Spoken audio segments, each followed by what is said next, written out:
잠깐 기도하겠습니다. 사랑과 자비가 충만하신 하나님 아버지께 감사드립니다. 구원하여 주시고 몸된 교회 안에서 신앙생활을 할 수 있도록 인도하여 주신 은혜 감사합니다. 주일날 우리 성도님들 한자리에 모여서 말씀으로 교훈받고 또 교제로 함께 나눌 수 있도록 인도하여 주신 것 감사합니다. 이 자리에 함께하고 계신 모든 성도님들께 하나님의 은혜와 축복이 더해지길 간절히 바라곤 합니다. 여러 가지 사정으로 참석하지 못하는 분도 계십니다. 어느 곳에 있든지 이 모임을 생각할 수 있도록 그 마음 주관하여 주시옵소서. 또한 어려움 중에 병 중에 있는 성도님도 계십니다. 하나님의 능력의 손길로 치료하여 주시고 하나님만을 의지하며 이겨낼 수 있도록 도와주시옵소서. 더욱더 저희 성도님들 한마음이 되어서 정읍지역에 이뤄진 영혼들에게 이 복음을 증거하다 영광스럽게 하나님 만날 수 있도록 도와주시옵소서. 또 담임 목사님과 선교팀 일행 몽골 홉스골 선교 중에 있습니다. 또 마무리하는 그 날까지 주님 안보하여 주시고 또 몽골 선교가 잘 마무리될 수 있도록 도와주시옵소서. 마치는 시간까지 함께 하여 주시기를 원하며 저희를 사랑하시는 예수님 이름으로 기도합니다. 아멘. 먼저 성경을 찾겠습니다. 빌립보서 1장 3절부터 5절입니다. 빌립보서 1장 3절부터 5절까지입니다.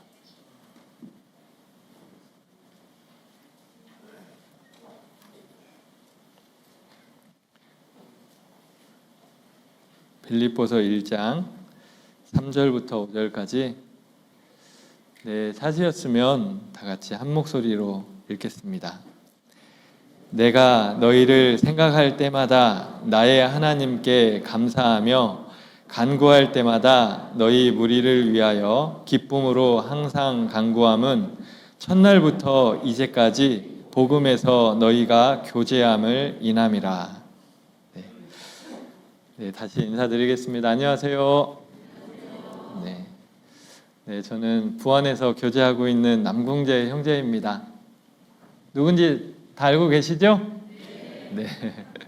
담임 목사님께서 몽골 선교에 가신다고 해서 저보고 오늘 주일 말씀을 부탁하셨는데요. 기대도 되었지만 굉장히 떨리는 마음으로 왔는데요. 아마 저희 어머니 아버지는 더 떨리는 마음으로 앉아 계실 거라는 생각이 듭니다. 말씀을 잘 해야 되는데 라는 그런 걱정과 기도하는 마음이실 것 같은데요. 부안교회를 좀 소개해드리면 가까운 인근 교회죠. 저희 함께 모여서 교제하고 그랬었던 기억이 납니다. 아침에 정읍교회 성도님들이 몇 분이신지 물어봤는데 부안교회랑 비슷하더라고요. 부안교회는 등록된 인원이 약 240명 정도 됩니다. 성인만요. 그중에 은장회가 100명, 어머니회가 70명, 그리고 봉사회가 50명, 청년회가 20명 정도 등록이 되어 있고 주일에는 성인이 한 170명 정도 평균적으로 나옵니다. 교회학교 학생들까지 다 포함하면 200명 정도 되는 것 같아요. 저희 지금 정읍교회보다 조금 덜 나오는 것 같은데 정읍교회가 보니까요 조금 더 나오시는 것 같네요.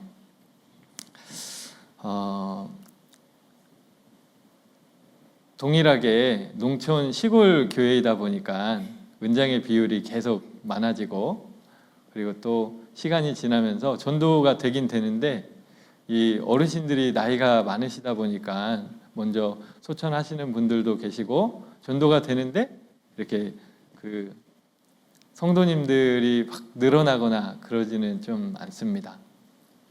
그래도 저희 구역장님들을 또 중심으로 각 구역별로 계속 신방을 다니면서 성도님들을 돌아보고 또 전도하시는 분들을 또 돌아보고 해서 집회를 하면 많은 분들이 참여를 하십니다. 이번 주에도 오전 집회를 했거든요. 그래서 14명이 말씀을 들으셨고 복음까지 들으신 분이 7명이 들으셨습니다. 그래서 아주 열정을 가지고 또 복음을 전하고 있는데요. 우리 정읍교회 성도님들도 그렇게 하고 계시죠? 네. 오늘은 빌립보서를 통해서 배우는 교제라는 제목으로 생각을 해보겠습니다. 이 교제라는 단어가요, 신약 성경에 보니까 총 9번이 기록되어 있어요. 사도행전 2장 42절에 처음으로 나옵니다. 저희가 사도의 가르침을 받아 서로 교제하며 떡을 떼며 기도하기를 전혀 힘쓰니라. 이 교제라는 단어가 신약 성경에 9번 나옵니다. 그리고 고린도전서 1장 9절에요. 너희를 불러 그의 아들 예수 그리스도 우리 주로 더불어 교제케 하시는 하나님은 미쁘시도다, 이렇게 되어 있죠. 이 교제라는 단어가 제 마음속에 깊이 새기게 된 계기가 있는데, 저는 정읍교회 출신입니다. 알고 계시죠? 네, 물론 모르는 분도 계시겠지만 13살 때, 6학년 때 처음으로 여기 상동 2층에 있는 그 상가 건물에 있을 때 처음으로 말씀을 들었어요. 그때부터 교회를 다니기 시작했고 16살 때 구원을 받았습니다. 그때가 98년 1월 24일이었는데요. 학생 때였잖아요. 그때 학생들은 많지가 않았습니다. 근데 교제라는 단어가 제 마음에 언제 새겨졌냐면 학예수양회를 통해서 새겨졌어요. 고1 때 첫 학예수양회를 참석하게 됐는데 공주로 갔습니다. 그때는 4박 5일을 학예수양회를 했었거든요. 몇 명이 갔었냐면 3명이 갔었던 기억이 나요. 제 또래 형제였던 김대성이라는 형제가 있었고요. 저보다 1살 위였던 김민정이라는 또 자매님이 계셨습니다. 이 3명과 저희를 인솔한 선생님이 이렇게 갔었는데 정읍교회 3명 가니까 초라했어요. 광주나 전주는 막 모여가지고 이렇게 티도 맞춰서 입고 찬송도 하고 이렇게 있었는데 저희는 3명이 가니 되게 초라하고 여기서 4박 5일 동안 어떻게 지내야 되나 이런 생각을 하고요. 그리고 그 당시에는 분반을 이렇게 하는데 같은 교회끼리 하는 게 아니라 전국에서 모인 우리 성도님들을, 형제 자매들을 한 분반에 이렇게 막 섞어서 했었습니다. 그러니까 거기서 모르는 친구들과 4박 5일 동안 지내는 게 쉬웠을까요? 어려웠을까요? 네. 처음부터 4박 5일을 어떻게 지내냐 이런 마음으로 시작을 했는데 시간이 지나면서 같이 모여서 말씀 배우고 교제하고 하면서요. 교제가 참 즐겁고 재미있다라는 것을 알게 됐습니다. 그리고 복귀할 때는 조금 더 교제하고 싶다. 그리고 내년에 꼭 참석을 또 해야 되겠다라는 그런 마음을 먹었었던 적이 있습니다. 우리 성도님들 마음에도 교제라는 단어가 마음 깊이 새겨져 있나요? 네.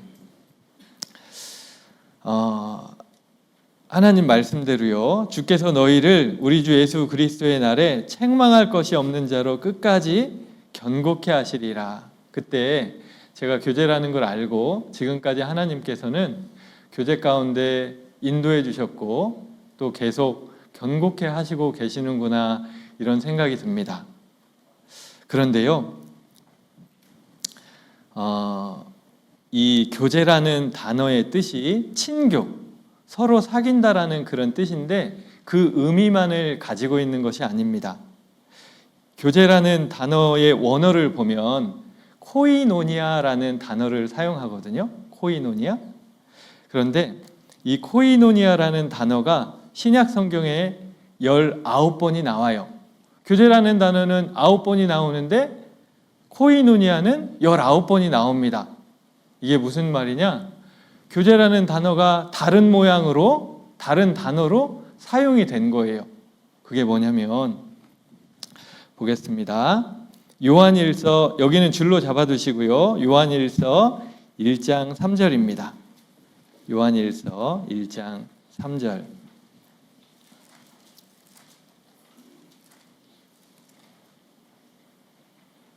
요한일서 1장 3절이에요.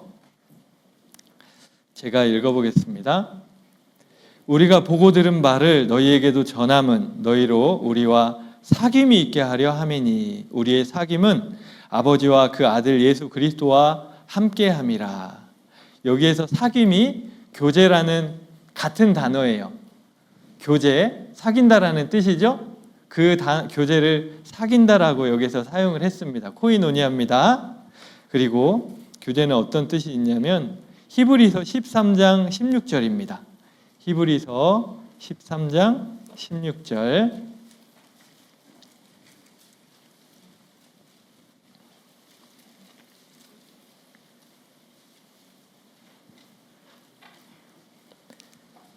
히브리서 13장 16절. 제가 또 읽어보겠습니다. 오직 선을 행함과 서로 나눠주기를 잊지 말라. 이 같은 제사는 하나님이 기뻐하시느니라. 여기에서 나눠주기를 잊지 말라 되어 있죠. 나누어주다가 바로 교제라는 단어와 똑같은 코이노니아를 사용합니다. 나누어주다 라는 의미가 있어요. 또 고린도 후서 4장 8절입니다. 고린도 후서 4장 8절, 8장 4절입니다. 죄송합니다. 8장 4절입니다. 고린도 후서 8장 4절입니다.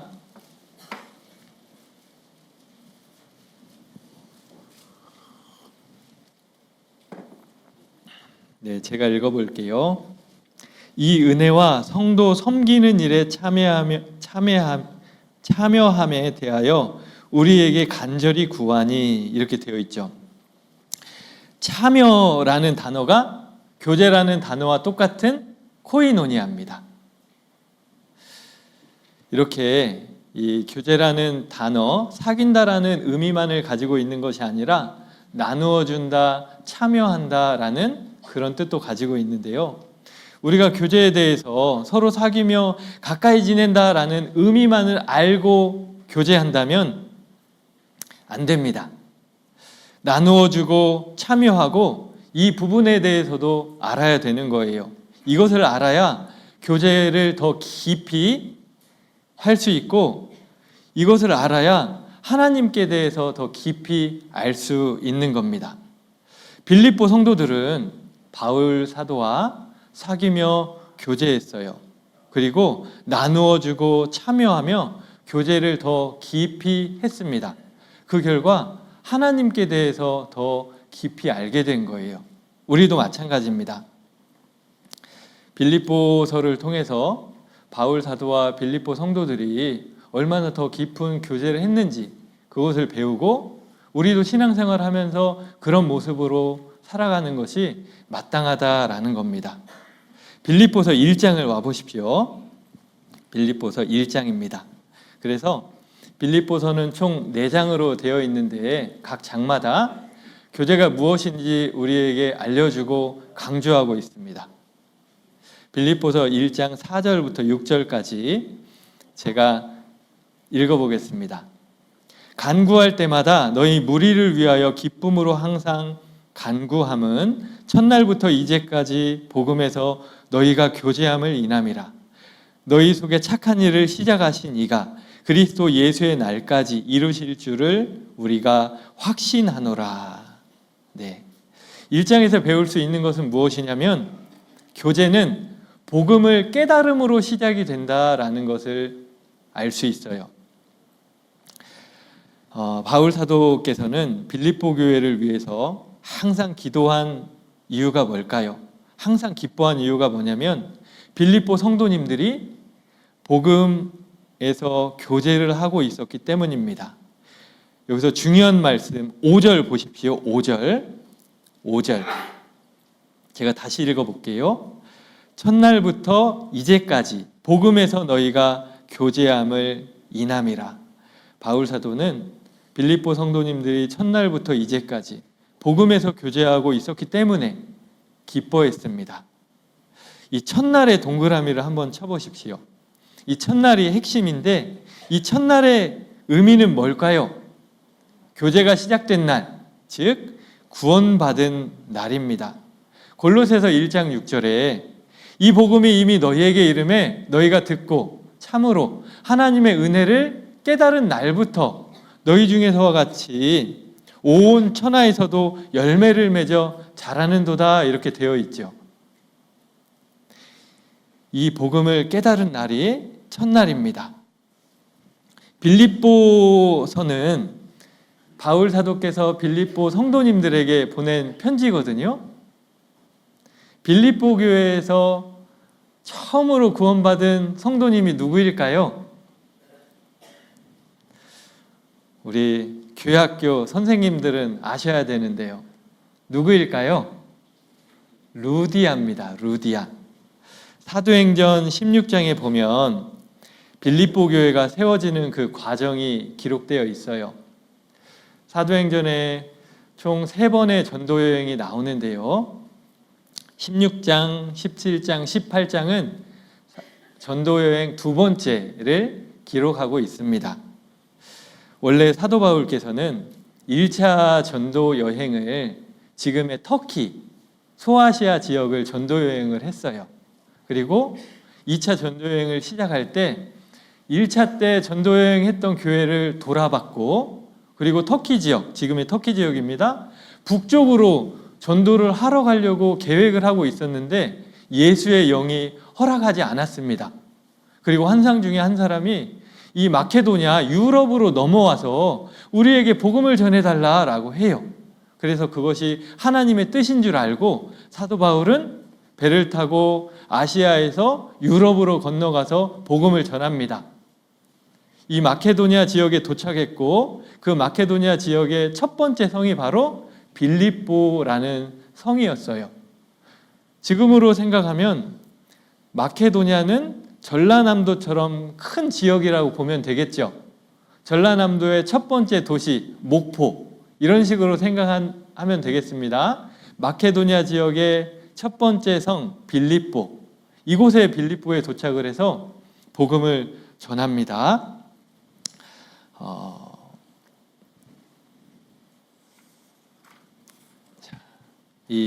제가 사도행전 16장에 있는 내용을 설명으로 해드릴게요. 하나님의 뜻으로 생각하고 이 바울은 마케도냐 지역에 건너왔어요. 빌립보 성에 도착했습니다. 그리고 기도처가 있는가 찾아보러 바울과 일행이 갔는데 여자들이 모여서 함께 기도하고 있었습니다. 그곳에 누가 있었냐면 자주장사 루디아라는 여인이 있었어요. 그런데 이 루디아라는 여인은 하나님을 찾는 여인이었습니다.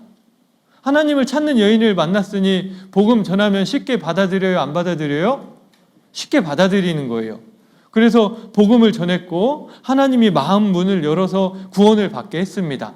루디아만 구원을 받은 것이 아니라 루디아와 그에 속한 가족이 다 구원을 받고 침례까지 받은 거예요. 바울의 마음이 어땠을까요? 기뻤겠죠. 성령의 인도하심을 따라서 마케도냐까지 왔고 빌립보 성에까지 왔고 순조롭게 복음이 막 전해지는 겁니다. 진짜 하나님을 찾는 사람을 만난 거예요. 여러분 생각해 보세요. 새로운 직장에 어느 지역에 갔는데 사람들하고 이야기하다 보니까 하나님 찾는 사람을 만났어요. 마음이 가난한 사람을 만났습니다. 어떤 마음이 드세요? 하나님이 인도해 주셨구나. 이 사람한테 복음을 전해야 되겠다. 그러다 구원을 받으면 어떻습니까? 진짜 기쁘죠? 내가 하나님께 쓰임받고 있구나. 이런 생각이 들잖아요. 그런데요, 이 빌립보 성에서 전도가 순탄하게 된 것이 아닙니다. 또 사도 바울은 전도를 했습니다. 어떤 여인을 전도했는데 귀신 들려서 점치는 여종을 전도를 했어요. 귀신이 나간 겁니다. 그랬더니 이 여종의 주인이 이 여종이 귀신이 나가니까 점을 쳐요, 못 쳐요? 이 점을 못 치니 당장 먹고 살기 어려워진 거죠. 그래서 이 바울과 그 일행에게 안 좋은 마음을 먹고 고발을 했습니다. 지금으로 말하면 경찰서에 고발을 한 거예요. 그래서 억울하게 바울과 일행이 잡혀갔어요. 사도행전 16장을 보겠습니다. 사도행전 16장 22절입니다.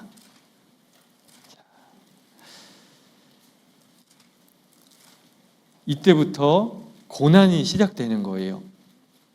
사도행전 16장 21절부터 제가 읽어보겠습니다. 21절부터요.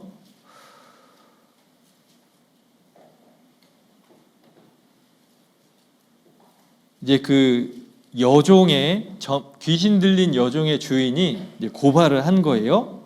그리고 사람들 앞에 바울과 일행이 섰습니다.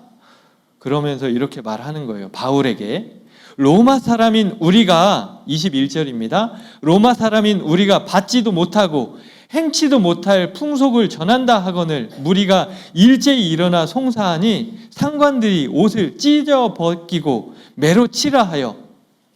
사람들이요, 지금으로 말하면 뭐 경찰서에 있는 경찰관이라고 할 수 있겠죠. 이 사람들이 바울과 그 일행을 옷을 찢어서 벗기고 매로 치라고 합니다. 이때 옷을 벗기라고 했잖아요. 윗옷만 벗긴 게 아니에요. 겉옷만 벗긴 게 아닙니다. 속옷까지 완전히 벗김 당한 거예요. 그래서 데살로니가전서 2장 2절에 바울이 간증을 하거든요. 우리가 먼저 빌립보에서 고난과 능욕을 당하였으나, 이런 간증을 해요. 능욕이 뭡니까? 많은 사람들이 보는 앞에서 치욕을 당한 거예요. 옷벗김을 당한 거예요. 그냥 겉옷만 벗겨진 게 아닙니다. 속옷까지 완전히 발개 벗겨진 거죠. 그 다음에 23절입니다. 많이 친 후에 옥에 가두고 간수에게 분부하여 든든히 지키라 하니 그가 이러한 영을 받아 저희를 깊은 옥에 가두고 그 발을 착고에 든든히 채웠더니 매맞고 그 다음에 착고에 채워져서 깊은 옥에 가두라고 했습니다. 로마의 감옥은 세 종류가 있어요. 지상에 있는 창문이 있고 바깥에서 바람이 들어오고 햇볕이 들어오는 일반 감옥이 있습니다. 그리고 두 번째로 좀 더 심한 감옥은 뭐냐면 앞에 빗장을 치고 든든히 잠가놓는 그 감옥이죠. 빛이 들어오진 않죠. 속에 있으니까요. 그리고 세 번째 감옥은 뭐냐면 살인자들을 가두는 지하 감옥입니다. 빛이 한 점도 들어오지 않고 지하이기 때문에 눅눅하고 습기가 많죠. 그리고 횃불이 없으면 앞을 전혀 보지 못하는 그 깊은 감옥이 있는데, 지하 감옥인데요. 바울이 갇힌 그 감옥이 어디냐면 24절에 보십시오. 깊은 옥에 가두고 라고 되어 있죠. 이 깊은 감옥에 갇힌 거예요. 복음을 전하다 옷벗김을 당하고 매맞고 감옥에까지 갇힌 겁니다. 그러다가 바울과 일행은요, 25절에 보시면 바울과 실라가 기도하고 하나님을 찬미하며 죄수들이 듣더라. 하나님이 이 빌립보 성으로 인도해 주셨기 때문에 바울과 실라는요, 이곳에서도 분명히 구원받을 사람이 있을 거다라고 생각하고 기도하며 찬양했어요. 그리고 하나님의 능력으로 큰 지진이 나서 옥토가 움직이고 문이 열리고 사람들의 매인 것이 다 벗어지고요. 바울과 일행이 차고 있던 착고도 다 벗어진 겁니다. 이때 바울을 든든히 지키라고 했던 간수 있잖아요. 든든히 지켜라, 신신당부를 하면서 명령을 내렸습니다. 못 지키면 너 큰일 난다, 이렇게 명령을 내린 거예요. 그런데 간수도 깊은 감옥이기 때문에 뭐 밤에 자고 있었겠죠. 자다가 깨서 보니까 옥문이 열려 있고 간수들이 죄수들이 다 도망간 것 같은 느낌이 드는 거예요. 그래서 이 간수가 스스로 자결하려고 하는 순간 도망가지 않았던 바울이 어떻게 말합니까? 네 몸을 해치 말라라고 말하잖아요. 우리가 도망가지 않고 여기 있다라고 말합니다. 이때 간수가 바울의 앞에 무릎을 꿇고 유명한 말을 합니다. 30절입니다. 자, 30절, 16장 30절. 저희를 데리고 나가 가로되 선생들아 내가 어떻게 하여야 구원을 얻으리이까? 그리고 바울 사도가 이런 대답을 하죠. 같이 읽어보겠습니다. 가로되 주 예수를 믿으라 그리하면 너와 네 집이 구원을 얻으리라 하고. 그리고 이 간수가요 구원을 받습니다. 간수만 구원받은 것이 아니라 간수와 그의 가족들이 다 구원을 받아요. 그리고 간수가요 바울과 그 일행을 자기 집으로 데려다가 그 맞은 자리를 씻기고 치료해주고 약 발라주고 또 같이 모여서 세례를 받고 집에서 음식을 나누고 서로 간증을 하면서 교제를 합니다. 이렇게 빌립보 교회가 세워진 거예요. 순탄하게 루디아라는 자매가 구원을 받았고 가족들이 구원을 받았습니다. 순탄하게 이루어질 것 같은 전도는 굉장히 고난 가운데로 들어간 거예요. 매맞고 깊은 감옥으로. 그런데도 그런 상황 속에서도 하나님께서는 구원의 큰 역사를 나타내 주셨습니다. 자,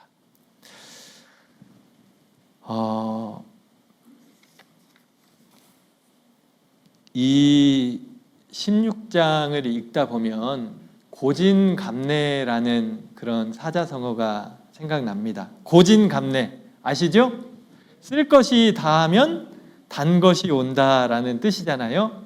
고생 끝에 낙이 온다라는 뜻이죠. 바울에게 빌립보 교회는 다른 교회보다 더 애착이 가는 교회였습니다. 빌립보서를 읽어보면 알 수 있어요. 바울 사도께서는 고린도에 있는 성도들에게, 에베소에 있는 성도들에게, 골로새에 있는 성도들에게 편지를 다 썼거든요. 그 성경들과 빌립보서를 읽어보면 이 빌립보 성도님들을 정말 가깝게 생각하고 이 정말 더 그 사랑하는 마음이 더 크고 친근하게 교제했다라는 것을 알 수 있습니다. 그리고 성도들의 입장에서 생각해 보면 어떨까요? 그 구원받은 간수 형제님 한번 생각해 보세요. 그 간수는 직접 때리지는 않았습니다. 근데 매맞은 사람을 막 데려와가지고 이렇게 올 때 조심조심 데려왔을까요? 함부로 끌고 왔을 거예요. 그리고 착고를 채우고 감옥에다가 쳐넣은 겁니다. 이렇게 행동했는데 이 바울로 인해서 구원을 받은 거예요. 얼마나 감사한 일입니까? 그리고 바울은 이렇게 합니다. 사도행전 16장 40절입니다. 16장 40절. 두 사람이 옥에서 나가 루디아의 집에 들어가서 형제들을 만나보고 위로하고 가니라.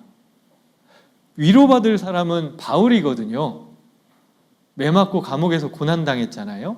아직도 몸은 치료받아야 되는데 감옥에서 나와서 오히려 바울과 일행은 성도님들을 위로하고 간 거예요. 성도님들 입장에서는 어떨까요?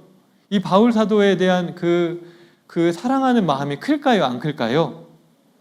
굉장히 큰 겁니다.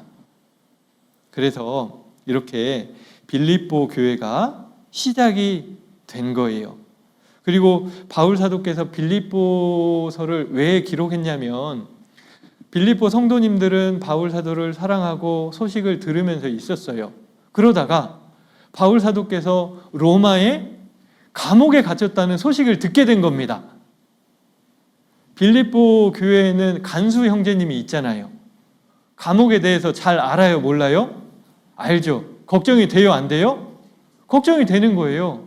그래서 이 빌립보 성도님들이 로마 감옥에 있는 바울에게 이 걱정되니까 필요한 것을 보내고 또 소식도 전하고 이렇게 한 겁니다. 이 필요한 것을 보낼 때 누구를 통해서 보냈냐면 에바브로디도라는 형제님을 통해서 로마 감옥에 이렇게 보낸 거예요. 그 로마 감옥에 보냈고 로마 감옥에 도착한 에바브로디도 형제님이 빌립보 성도님들의 소식을 바울에게 잘 알려줍니다. 그랬더니 그 소식을 들은 바울이 기쁜 마음에 빌립보서를 작성하는 거예요. 그래서 다시 빌립보 교회에 보낸 편지가 바로 빌립보 성경입니다. 이렇게 빌립보 교회가 탄생했고 빌립보서가 이렇게 기록된 겁니다. 이해가 좀 되시죠? 네. 다시 빌립보서에 한번 돌아와 보십시오. 빌립보서의 1장 5절입니다. 빌립보서 1장 5절. 첫날부터 이제까지 복음에서 너희가 교제함을 인함이라. 네. 루디아 자매가 구원받은 후부터, 그 간수 형제님이 구원받은 후부터 지금까지 복음에서 교제하고 있었습니다. 진정한 교제는 복음을 깨달음으로 시작되는 것이다 라는 것을 우리 성도님들은 기억하셔야 합니다. 저는 98년 1월 24일 날 기억나요. 상동 2층 그 말씀 듣는 곳에서요. 그날 저녁에 23일 날 저녁에 죄 말씀을 듣고요. 죄가 용서가 안 됐다는 것을, 구원 못 받았다는 것을 깨닫고 간절히 기도했어요. 그리고 그날 저녁에 눈이 굉장히 많이 왔었습니다. 24일 날 가서 말씀을 듣고 구원을 받았어요. 그때부터 저도 교제가 시작되었습니다. 혹시 구원 받지 못하고 정읍교회에 출석하고 계신 분 계십니까? 그것은 진짜 함께 교제에 참여하는 것이 아닙니다. 하나님은 뭐라고 말씀하실까요? 구원받은 무리 안에 함께 있었기 때문에 천국 이렇게 말씀하실까요? 아닙니다. 마태복음 22장에 보면 임금이 잔치를 베풀었는데요. 임금이 예복을 입고 오라고 했어요. 그런데 잔치에 참석한 사람 중에 예복을 입지 않은 사람이 있었습니다. 그 사람을 어떻게 했습니까? 바깥 어두운 데에 내어 쫓으라라고 말했습니다.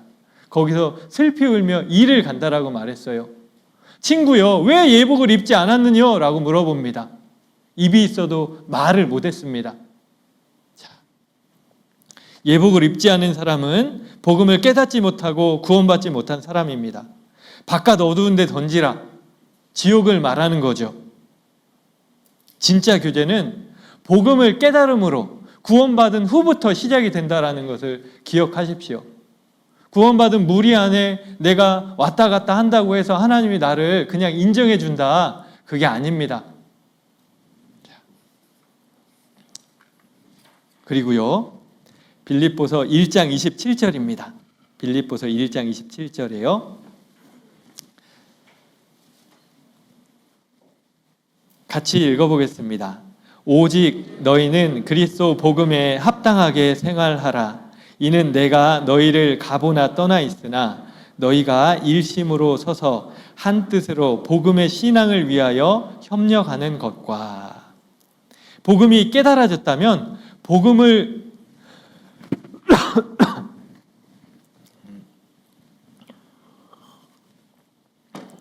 복음이 깨달아졌다면 복음을 위해서 협력하는 것이 교제다라는 거예요. 바울 사도가 말합니다. 복음에 합당하게 생활하라. 복음에 합당하게 교제하라. 복음을 위해 협력하는 것이 복음에 합당하게 교제하는 거다라고 말할 수 있어요. 빌립보 교회는 칭찬받는 교회였거든요. 그런데 빌립보서를 좀 읽어보면 모든 것이 다 칭찬받았던 것은 아닌 것 같아요. 조금 맞지 않은 부분이 있었습니다. 그래서 바울 사도께서 이 편지를 통해서 그 잘못된 부분을 조금 바로잡아주고 있는데, 빌립보서 4장 2절을 보십시오. 빌립보서 4장 2절입니다. 빌립보서 4장 2절입니다. 제가 읽어보겠습니다. 내가 유오디아를 권하고 순두개를 권하노니 주 안에서 같은 마음을 품으라. 유오디아, 순두개 자매거든요. 같은 마음을 품으라. 이렇게 이 성경으로 읽어보면 잘 무슨 느낌이 안 오죠? 현대인의 성경으로 보면 이렇게 되어 있습니다. 들어보세요. 유오디아와 순두개 두 사람에게 권합니다. 주님 안에서 사이좋게 지내십시오 라는 뜻이에요. 그러니까 교회에서 조금 사이가 안 좋았나 봐요. 분명히 칭찬받는 교회는 맞는데 사이가 안 좋았습니다. 우리가 신앙생활 하다 보면 주일이나 집회 때 식사 준비할 때도 식당에서 조금 안 맞을 때 있잖아요. 간장파, 소금파 이렇게 좀 나눠져서 간을 세게 하냐 약하게 하냐, 많이 아니고 조금입니다. 조금. 우리 집에서도요, 우리 형제님과 자매님과 부부끼리 서로 살아갈 때 조금 안 맞을 때 있잖아요. 그때 하나님이 사이좋게 지내십시오 라고 말하는 겁니다. 중요한 것은 한 마음으로 협력하는 것이 중요한데요. 협력한다라는 그 의미에 대해서 조금 더 생각해 보면, 한 뜻으로 복음의 신앙을 위하여 협력하는 것이 교제인데, 보십시오. 우리가 함께 모여서 교제를 한다면 무엇을 합니까? 찬양도 하고 맛있는 음식도 먹고 간증도 하고 즐겁게 운동도 하고 그렇게 지내고 있죠? 만약에 이것을 교제라고, 이것이 진짜 교제다라고만 한다면, 보세요. 찬양, 간증, 맛있는 음식을 먹는 거, 이것만이 목적이라면 이것은 완전한 합당한 교제가 아니라는 겁니다. 교제의 목적을 정확히 알아야 되는 거예요. 빌립보서 1장 27절을 보세요. 그리스도 복음에 합당하게 생활하라 라고 되어 있죠. 한 뜻으로 복음의 신앙을 위하여 협력하는 것과 라고 되어 있습니다. 복음을 위해서 협력하는 것이 교제입니다. 맞을 협을 사용해요. 힘력을 사용합니다. 뜻을 풀어보면 힘을 모아 서로 도운다라는 의미를 가지고 있어요. 협력이 뭐라고요? 힘을 모아서 서로 도운다라는 겁니다. 그러면 어떤 목적을 가지고 힘을 모아 서로 도와야 되냐? 함께 모여서 찬양함으로, 즉 마음을 모아 복음을 전해야 되는 거예요. 함께 모여서 간증함으로 힘을 모아 마음을 모아 복음을 전해야 하는 겁니다. 우리가 먹든지 마시든지 무엇을 하든지 힘과 마음을 모아서 복음을 전하는다는 정확한 목적이 있어야 그것이 합당한 교제다라는 거예요. 교회마다, 회별마다 각 봄에, 가을에, 좋은 날씨에 야외 교제를 가잖아요. 멋진 경치를 보고 마음에 기쁨을 얻고 스트레스가 풀리고, 이것만이 목적이라면 그것은 합당한 교제가 되지 못하는 거죠. 우리가 함께 즐거운 시간을 보내고 하는 것의 진정한 목적은 한 마음이 되어서 복음을 위해라는 명확한 목적이 있어야 되는 겁니다. 자, 만약에요, 우리가 모였는데 복음을 위해서라는 목적이 빠진다면, 찐빵을 샀는데 집에서 먹으려고 봤더니 속에 안고가 없는 거예요. 맛이 있어요, 없어요? 너나 먹어라 이렇게 되는 거잖아요. 자, 그래서 복음이 깨달아졌다면 우리가 함께 협력하는 것이 교제인데, 복음을 위해서, 복음을 위하여 협력하는 겁니다. 그리고 2장을 보십시오. 2장 1절입니다. 2장 1절. 2장 1절에 그러므로 그리스도 안에 무슨 권면이나 사랑의 무슨 위로나 성령의 무슨 교제나 긍휼이나 자비가 있거든. 네. 이 장에서 배울 수 있는 것은 무엇이냐면 교제에서 중요한 것은 겸손한 마음을 갖는 것이다 라는 거예요. 자, 방금 1절을 읽었습니다. 교제가 있을 때 어떤 마음으로 해야 되냐라는 것에 대한 질문이에요. 현대인의 성경으로 읽으면 이렇습니다. 그리스도 안에서 여러분은 서로 격려하고 있습니까? 그리스도의 사랑으로 서로 위로하며 성령으로 교제하고 있습니까? 그리고 서로 친절과 동정을 베풀고 있습니까? 2절에요. 그렇다면 한마음 한뜻으로 같은 사랑을 가지고 하나 되어 내 기쁨을 충만하게 하십시오 라고 말하고 있는 겁니다. 우리가 교제할 때 필요한 것은 같은 마음을 갖는 것, 협력을 말하죠. 방금 전에 배웠어요. 그리고 겸손한 마음이 필요하다라고 말하고 있는 겁니다. 겸손한 마음. 5절에 보십시오. 너희 안에 이 마음을 품으라. 곧 그리스도 예수의 마음이니 그는 근본 하나님의 본체시나 하나님과 동등됨을 취할 것으로 여기지 아니하시고 라고 되어 있습니다. 어떤 겸손한 마음이냐면 예수님의 겸손을 말하는 거예요. 예수님의 그리스도의 마음을 품어야 합니다. 예수님은 이 세상에 왜 오셨습니까? 너희 중에 누구든지 으뜸이 되고자 하는 자는 너희 종이 되어야 하리라. 인자가 온 것은 섬김을 받으려 함이 아니라 도리어 섬기려 하고 자기 목숨을 많은 사람의 대속물로 주려 합니다. 마태복음 20장 27절 28절에 말씀하고 있거든요. 종으로 오셨습니다. 섬기러 오셨죠. 섬김 받으러 오신 것이 아닙니다. 고린도후서 4장 5절에도 우리가 우리를 전파하는 것이 아니라 오직 그리스도 예수의 주 되신 것과 예수를 위하여 우리가 너희의 종된 것을 전파함이라 이런 말씀을 하고 있어요.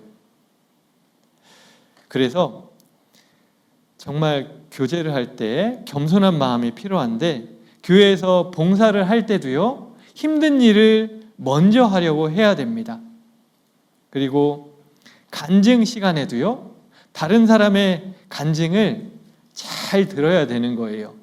어떤 분이 간증을 하는데 옆 사람하고 계속 이야기를 하고 있어요. 그리고 웃고 집중 안 하고 그것은 겸손이 아니죠. 그리고 간증을 듣다가 어떤 마음을 먹어야 될까요? 다른 분의 간증과 모습 속에서 내가 배울 것이 있나 뭔가 배워야겠다라는 마음으로 들어야 되는데요. 구원받은 연수가 오래되고 신앙의 연수가 오래될수록 다 그런 건 아니지만 가끔 어떤 마음이 드냐면 아직 멀었구만 이런 마음이 드는 거예요. 이거는 예수님의 겸손입니까?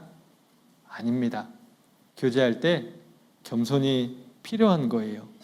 그리고 겸손한 마음으로 교제할 때 원망과 시비가 없어진다라고 말씀합니다. 자, 언제 교회에서 다툼이 일어납니까? 잠언 13장 10절에요. 교만에서는 다툼만 일어날 뿐이라. 교만이 있는 곳에는 항상 다툼이 있는 거예요. 자기 목소리를 높이려고 합니다. 자기의 생각을 높이려고 하는 거예요. 이런 곳에는 항상 다툼만 있죠. 그래서 빌립보서 2장 14절을 보십시오.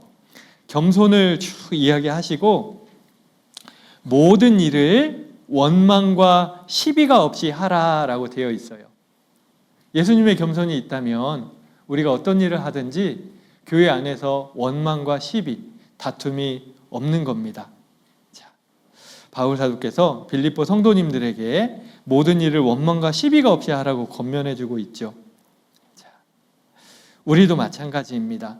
그리스도의 마음으로 교제할 때 이렇게 다툼과 시비가 없어지는 거죠. 그리고 우리가 겸손해야 하는 이유가 뭐냐면 고린도 후서 13장을 보겠습니다. 고린도 후서 13장 13절입니다.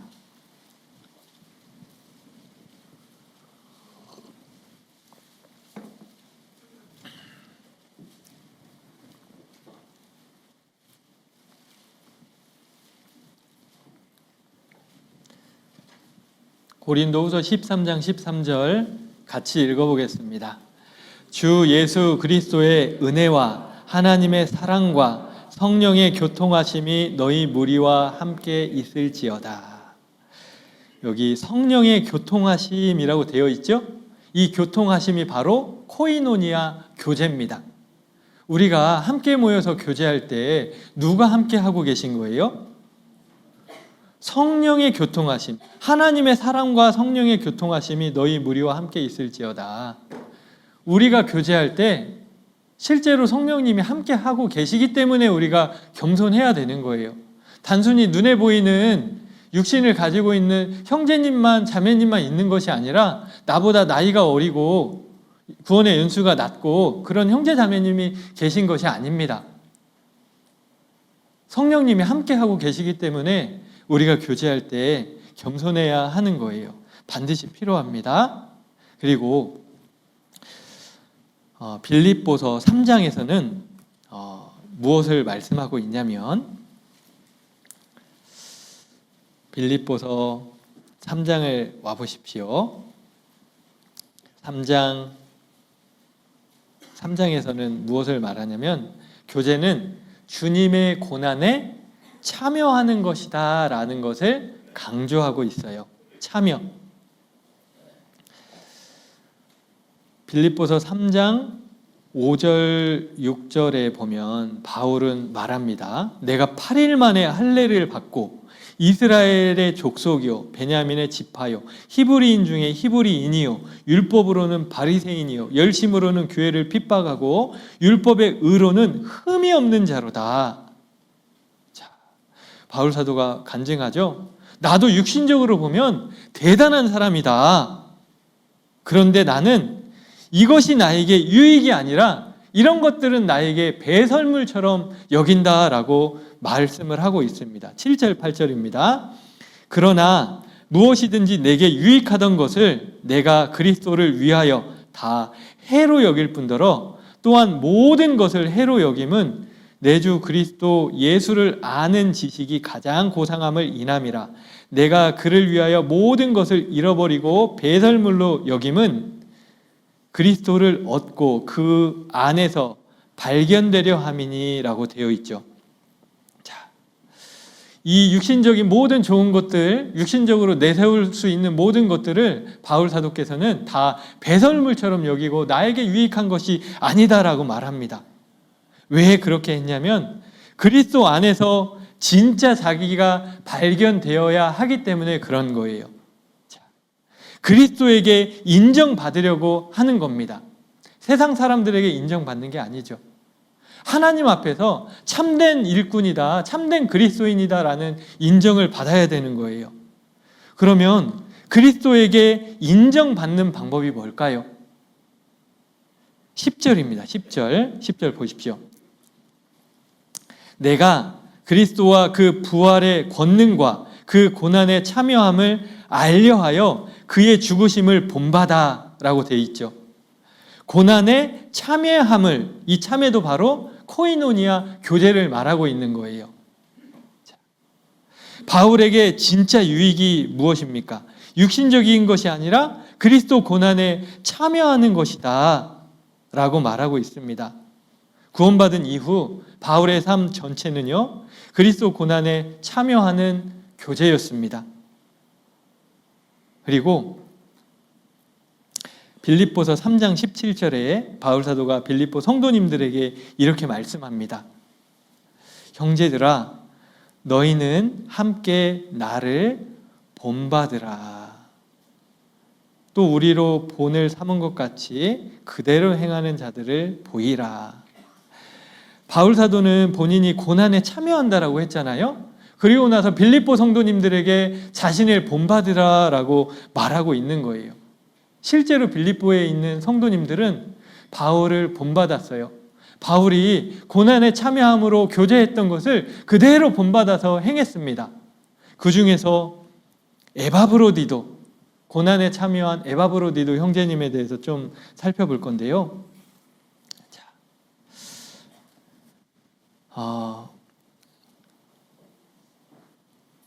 빌립보 성도님들은 바울의 고난에 참여했습니다. 바울 사도께서 로마 감옥에 있을 때 로마 감옥에 있는 바울에게 필요한 물건들을 보냈어요. 그리고 헌금을 해서 물질도 보냈어요. 보냈는데 어떻게 보냈을까요? 에바브로디도 형제님을 통해서 보냈습니다. 요즘처럼 쿠팡이 있는 것도 아니에요. 그래서 주문하면 내일 오는 게 아닙니다. 택배가 있는 게 아니에요. 요즘처럼 자동차가 있는 것도 아니고 비행기가 있는 것도 아니에요. 로마에 있는 이 빌립보 지역에서 로마까지 굉장히 먼 거리인데 수개월을 걸어가야 되는 거예요. 근데 여기를 보내는데 이게 누가 가냐? 쉬운 일이었을까요? 어려운 일이었을까요? 이게 어려운 일입니다. 만약에요, 지금 선교팀이 몽골에 가 계시잖아요.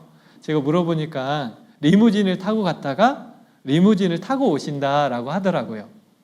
그런데요, 만약에 선교팀이 가시는데 봉고차로 운행을 해야 됩니다. 짐도 많잖아요. 비행기가 새벽 2시에 떠나요. 우리 누가 봉사해 주셔야 되는데 누가 해주시겠습니까? 하면 쉽게 제가 가겠습니다 하실 분이 있어요, 없어요? 여기 인천공항까지 운전해서 가는 것도 쉬운 일이 아니에요.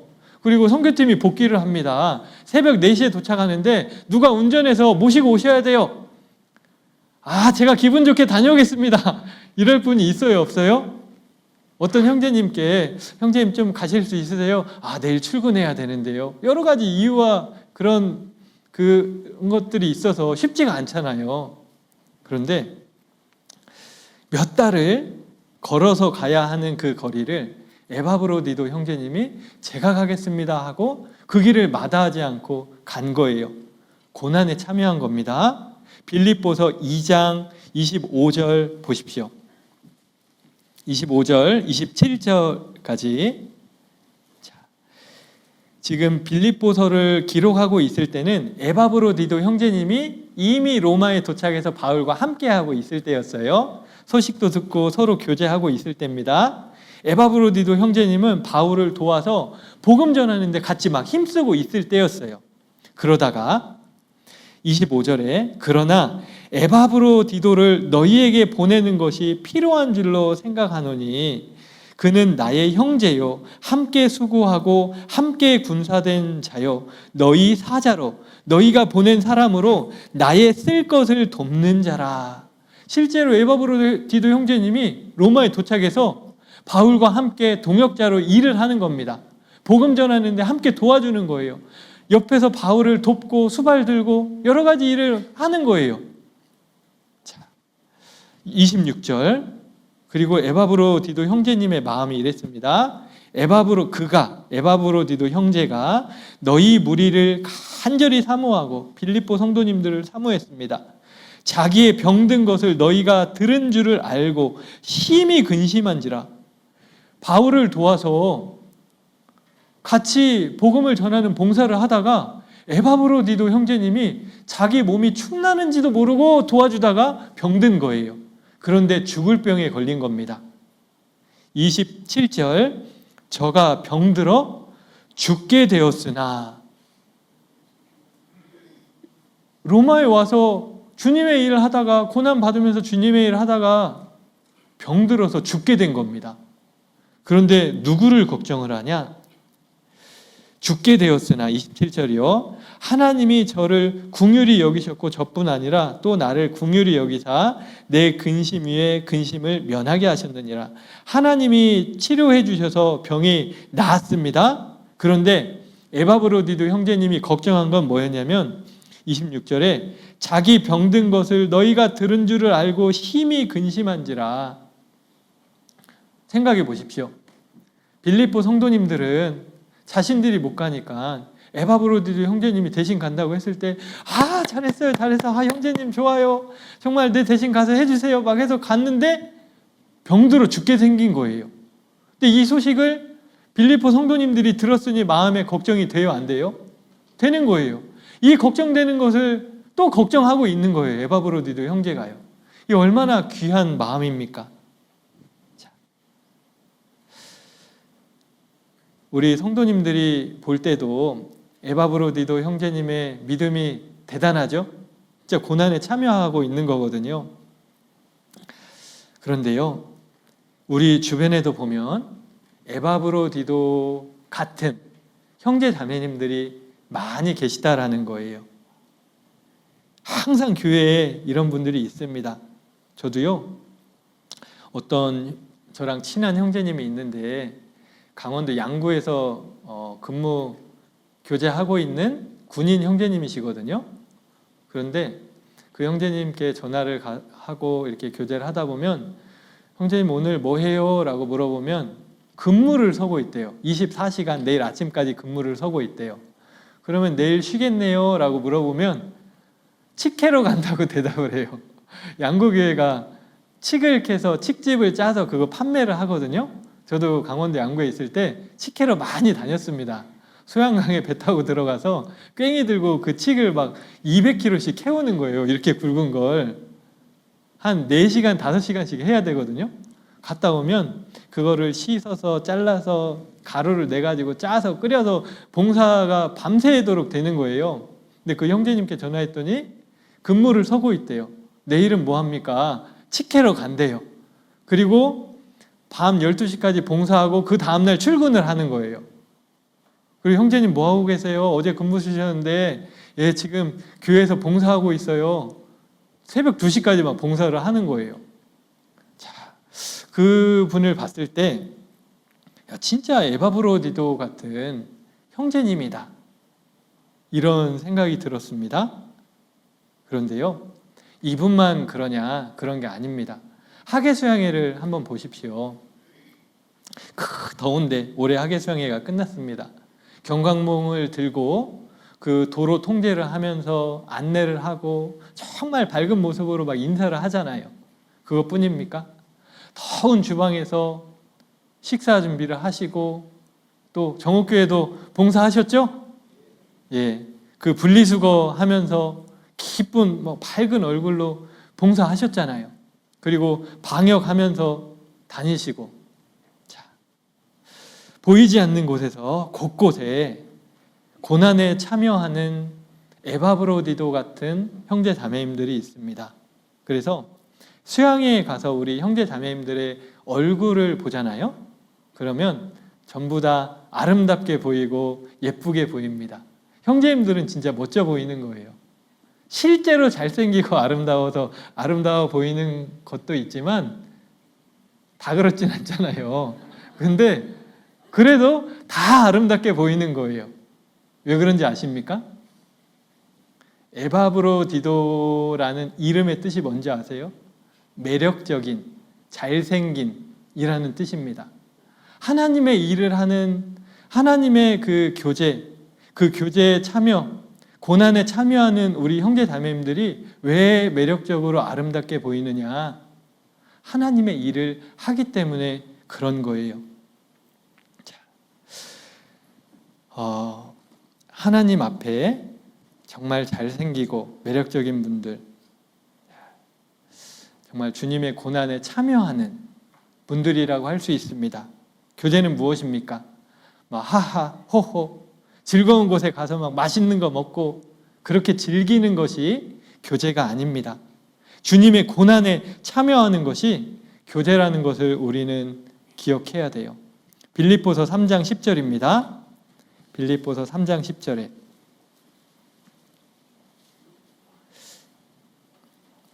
제가 다시 읽어보겠습니다.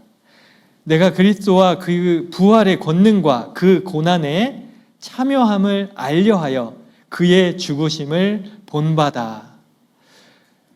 고난에 참여한다. 그리고 그의 죽으심을 본받아 되어 있죠? 교제는 주님의 죽으심을 본받는 겁니다. 죽으심을 본받는다라는 것에는 큰 의미가 있는데요. 예수님을 생각해 보십시오. 베들레헴에서 태어나셨어요. 33년의 삶을 사시고 십자가에 죽으셨습니다. 예수님의 삶을 한마디로 정리한다면 이거예요. 선지자로 하신 말씀을 이루려 하심이라. 실제로 베들레헴의 태어날 것이 예언되어 있는데 베들레헴에 태어나셨고, 예수님의 모든 삶은 말씀을 이루는 삶이었어요.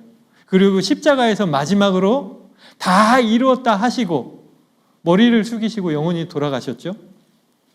말씀 그대로의 삶을 이루셨습니다. 그리고 구원을 이루셨어요. 그리고 주님의 죽으심을 본받은 사도 바울이 이렇게 말하는 거예요. 빌립보서 3장 12절 13절입니다. 내가 이미 얻었다 함도 아니요 온전히 이루었다 함도 아니라 오직 내가 그리스도 예수께 잡힌 바 된 그것을 잡으려고 쫓아가노라. 형제들아, 나는 아직 내가 잡은 줄로 여기지 아니하고 오직 한 일, 즉 뒤에 있는 것은 잊어버리고 앞에 있는 것을 잡으려고 표대를 향하여 그리스도 예수 안에서 하나님이 위에서 부르신 부름의 상을 위하여 쫓아가노라. 네. 저희가 생각할 때 사도 바울께서는요, 진짜 정말 많은 것을 이루신 분이잖아요. 위대한 분입니다. 그런데 나는 아직도 이루지 못했다. 그래서 나는 지금도 주님이 가신 그 길을, 그 표대를 향해서 쫓아간다. 결국에는 바울은요, 로마 감옥에까지 왔고 복음을 전하다 목 잘려 죽었습니다. 주님의 죽으심에 참여했어요. 코이노니아, 교제에 참여했습니다.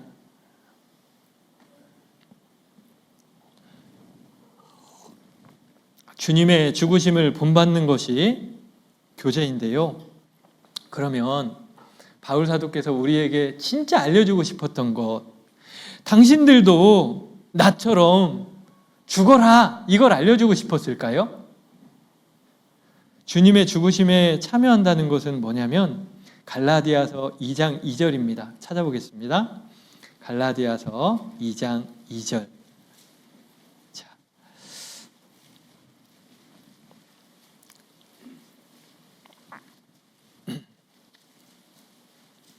갈라디아서 2장 20절입니다. 20절. 갈라디아서 2장 20절. 같이 읽어보겠습니다. 내가 그리스도와 함께 십자가에 못 박혔나니 그런즉 이제는 내가 산 것이 아니요 오직 내 안에 그리스도께서 사신 것이라.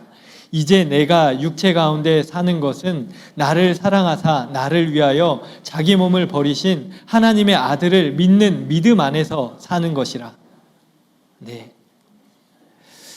내가 육체 가운데 사는 게 아니라 그리스도를 위하여 사는 것이다. 바울 사도께서 주님의 죽으심을 본받으라 라고 말한 것이 진짜 의미는 뭘까요? 그리스도를 위해서 살아가라 라는 겁니다. 개인적인 꿈, 하고 싶은 것, 사고 싶은 것, 좋은 옷, 좋은 차, 좋은 집, 나의 육신을 위해서 사는 것이 아니라 그리스도를 위해서 살아가는 삶이 주님의 죽으심을 본받는 삶이다 라는 거예요. 주변에 많은 성도님들이 실제로 그런 삶을 살아가십니다. 특별히요 175명의 선교사님들은 그렇게 살아가고 계시죠. 그 동역자들 그렇게 살아가고 계십니다. 그런 분들이 계시기 때문에 우리 교회에서 아직도 이렇게 복음이 힘있게 전해지고 있고 또 선교에 동참을 하고 있는 겁니다. 자, 교제는 뭐라고요? 주님의 죽으심을 본받는 것이고 주님의 고난에 참여하는 거다라고 3장에서는 말씀해주고 있습니다. 다시 빌립보서를 돌아와 보십시오. 빌립보서 4장입니다. 4장에서는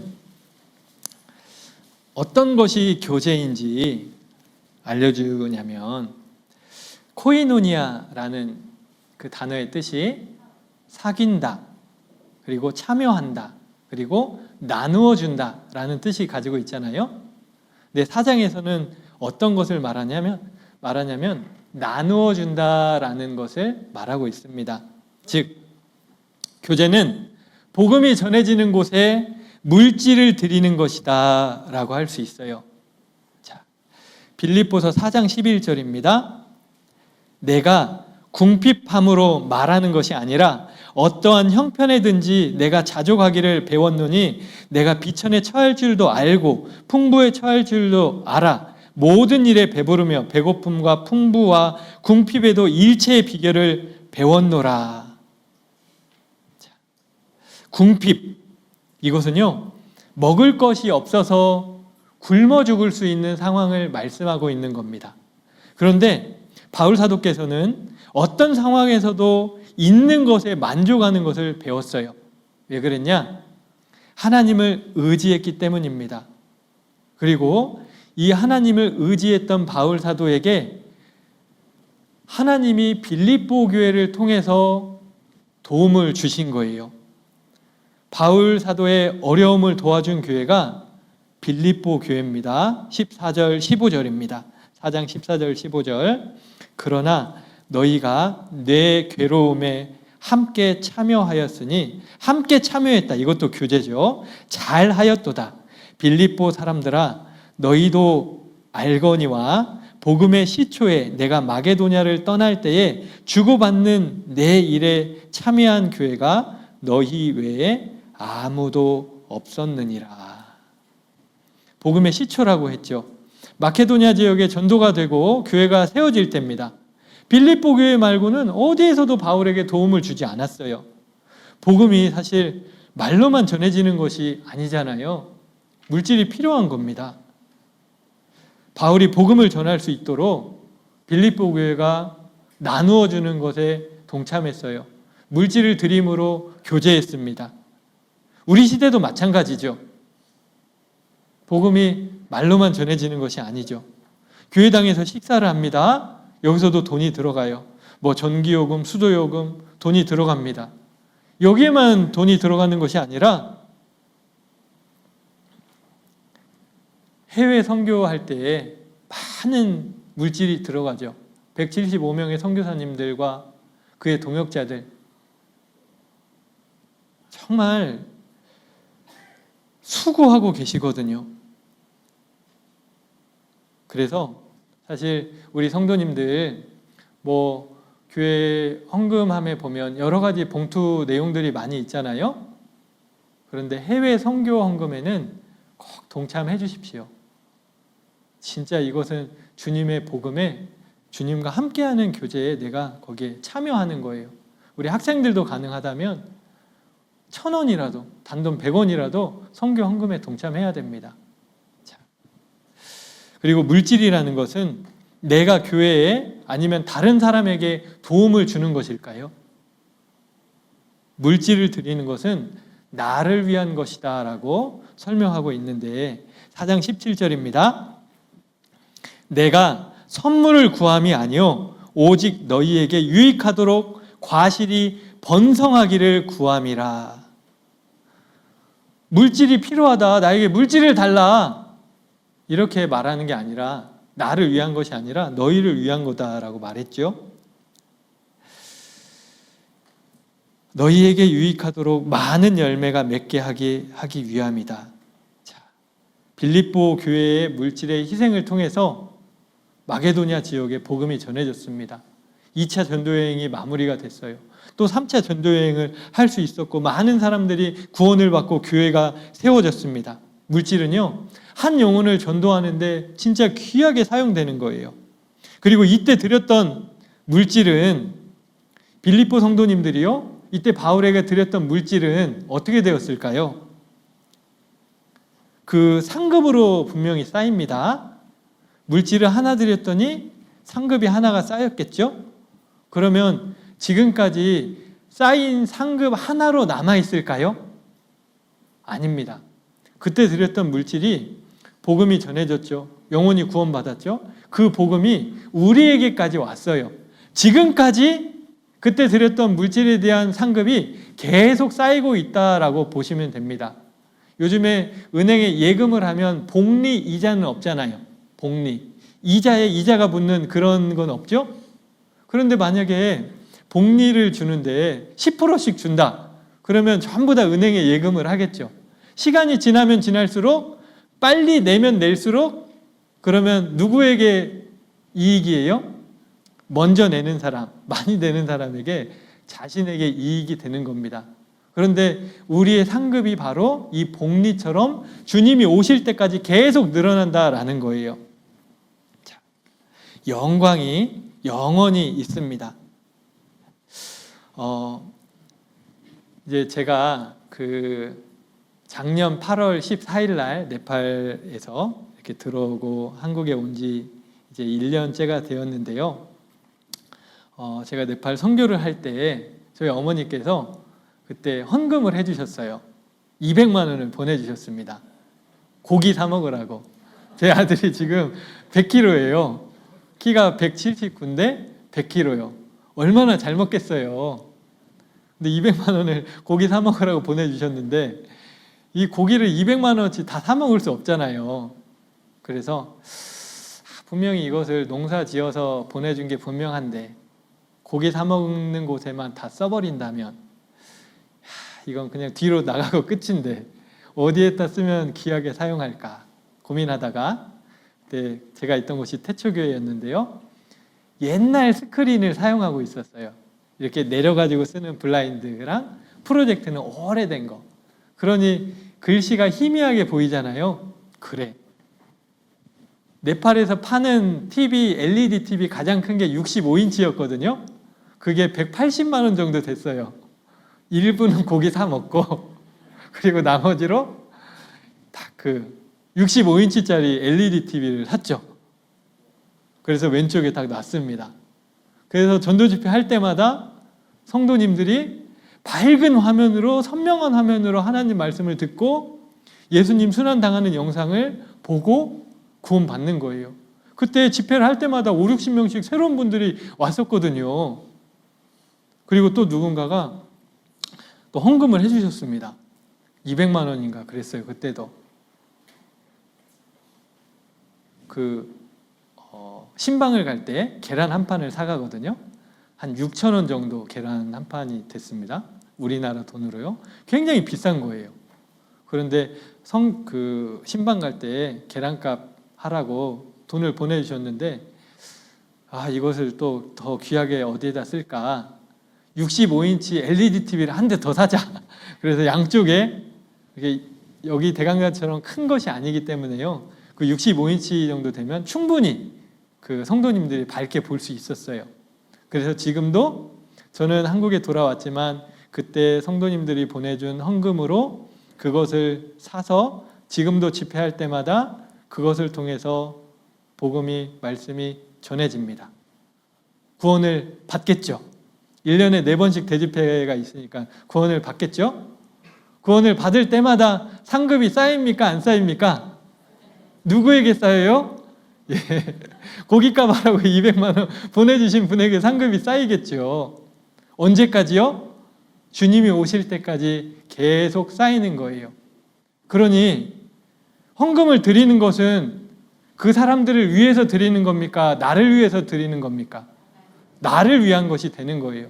그래서 먼저 하는 것이 훨씬 이익이다 이 말이에요. 자, 그리고 빌립보 성도님들은 넉넉한 가운데서 남는 것을 드린 것이 아닙니다. 요즘에 우리 헌금을 할 때 남는 것을 드리는 부분이 조금 있을지도 모르는데요. 내가 다 사용하고 남는 것을 드리는 게 아니에요. 고린도 후서 8장 1절 2절입니다. 고린도 후서 8장 1절 2절.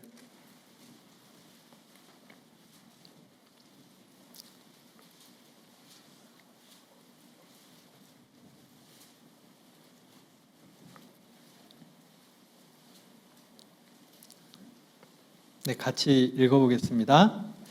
형제들아, 하나님께서 마게도냐 교회들에게 주신 은혜를 우리가 너희에게 알게 하노니 환난의 많은 시련 가운데서 저희 넘치는 기쁨과 극한 가난이 저희로 풍성한 연보를 넘치도록 하게 하였느니라. 네, 이 마게도냐 교회들에게 주신 은혜라고 돼 있죠. 이 마게도냐 교회의 대표 교회가 바로 빌립보 교회인 거예요. 그 빌립보 교회가 극한 가난 중에서 헌금을 한 거죠. 극한 가난 중에서 풍성한 헌금을 했습니다. 풍성한 헌금을 했다라는 것은 많이 냈다라는 것이 아니에요. 가난한 가운데서도 내가 먹을 것을 아껴서 조금이지만 이렇게 드렸던 것, 그것이 풍성한 것이 된 겁니다. 그래서 복음이 활발하게 전해질 수 있었고, 바울이 그 고난 가운데서도 견디면서 이룰 수 있었던 것이 무엇이냐면, 이 빌립보 성도님들이 바울과 함께 교제했기 때문에 그렇습니다. 교제가 뭡니까?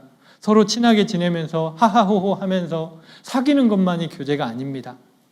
교제가 뭐라고요? 주님의 고난에 참여하는 것이 바로 교제입니다. 그리고 교제가 뭐라고요? 나누어 주는 것. 복음이 전해지는 곳에 이 물질을 나누어 주는 것이 바로 진짜 교제라고 할 수 있습니다. 자, 우리가 사는 시대는요, 진짜 마지막 시대거든요. 오늘 저녁이라도 주님이 오실 수 있는 날을 우리는 살고 있습니다. 예수님 입장에서 한번 생각해 보세요.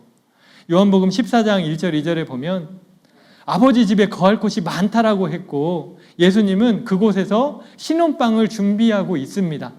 신혼집을 준비하는 예수님의 마음이 설렐까요? 안 설렐까요? 설레요. 아름다운 신부를 데리러 가는 예수님의 마음이 막 설레는 거예요. 예수님도 아름다운 신부를 만나고 싶고 깨어있는 신부를 만나고 싶은 거예요. 우리는 어떤 모습이 돼야 될까요?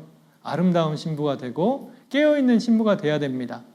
그런데 완전한 모습이 아니어도 내가 오늘보다 내일 한 가지라도 더, 내일보다 모레 한 가지라도 더 주님을 위해서 진짜 이 교제를 알아가고 고난에 참여하고 나누어지고 이 한 가지라도 더 변화되어 있는 모습을 예수님은 원하고 계십니다. 그것을 원하기 때문에 우리에게 사실 기회를 주고 계신 겁니다. 하나님이 주신 이 기회에 정말 은혜의 시간을 정말 가치 있게 사용하시다가 영광스럽게 주님을 만나는 그런 정읍교회 성도님들이 되었으면 좋겠습니다. 말씀은 여기까지 하겠습니다. 기도하겠습니다. 사랑과 자비가 충만하신 하나님 아버지께 감사드립니다. 구원해 주시고 몸된 교회 안에서 주님의 일 할 수 있도록 인도하여 주신 것 감사합니다. 주님 오시는 날까지 이 몸된 교회 안에서 교제로 견고케 하여 주시고 또 주님의 고난에 참여하고 또 나누어 줌으로 참된 교제를 하는 정읍교회 성도님들이 될 수 있도록 도와주시옵소서. 또한 정읍에 이뤄진 영혼들에게 이 복음을 힘있게 전할 수 있도록 도와주시고 한마음이 되어서 주님께 영광 나타낼 수 있도록 이끌어 주시옵소서. 몽골에 계신 선교팀 한국에 도착할 때까지 또 그 길 안전하게 올 수 있도록 지켜주시옵소서. 저희를 사랑하시는 예수님 이름으로 기도합니다. 아멘.